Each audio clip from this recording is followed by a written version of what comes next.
وزیر اعظم emergency programme کے تحت 300 ارب روپے کے زرعی پروجیکٹس جو ہے وہ چلائے جا رہے ہیں، 300 ارب روپے کے پنجاب کے اندر۔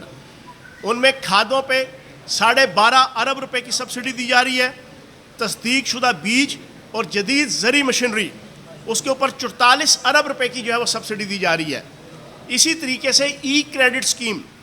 اس کے تحت 45 ارب روپے کے بلا سود قرضے جو ہے وہ کسانوں کو دیے جا رہے ہیں۔ اور پھر صوبے بھر میں جو بنجر زمینیں تھیں ان کی بحالی کے لیے کسانوں کو جو ہے وہ جتنے انسینٹیو دیے گئے اس کی وجہ سے 3 ارب روپے کا کسانوں کی جناب انکم میں اضافہ ہوا ہے پچھلے 3 سالوں کے اندر۔ پھر اس کے علاوہ سب سے امپورٹنٹ 2 چیزیں، ہم نے جدید ڈرپ سسٹم کاشتکاری کے لیے، سپرنکل سسٹم کہ پانی کا ضیاع نہ ہو، اس کے تحت 60% سبسڈی کے تحت جو ہے یہ سسٹم لے کر آ رہے ہیں، یہ انسینٹیو دے رہے ہیں کسانوں کو کہ جو بھی یہ سسٹم لگائے گا اس کو 60% جو ہے وہ سبسڈی دی جائے گی۔ اور 50% سبسڈی پہ تقریباً 43 کروڑ روپے سے جو ہے وہ سولر سسٹم جو ہے وہ پنجاب کے اندر لگائے جا چکے ہیں۔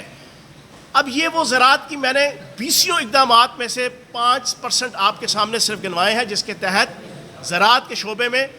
چاہے گندم کی فصل ہو، چاہے مکئی کی فصل ہو، چاہے چاول کی فصل ہو، چاہے گنے کی فصل ہو، بہترین فصل، اس فصل کے اوپر پھر اس کاشتکار کو اور اس کسان کو جب وہ فروخت کرتا ہے اپنی اس فصل کو تو پھر اس کے پیسے شوگر ملوں کے پاس نہیں پھنستے۔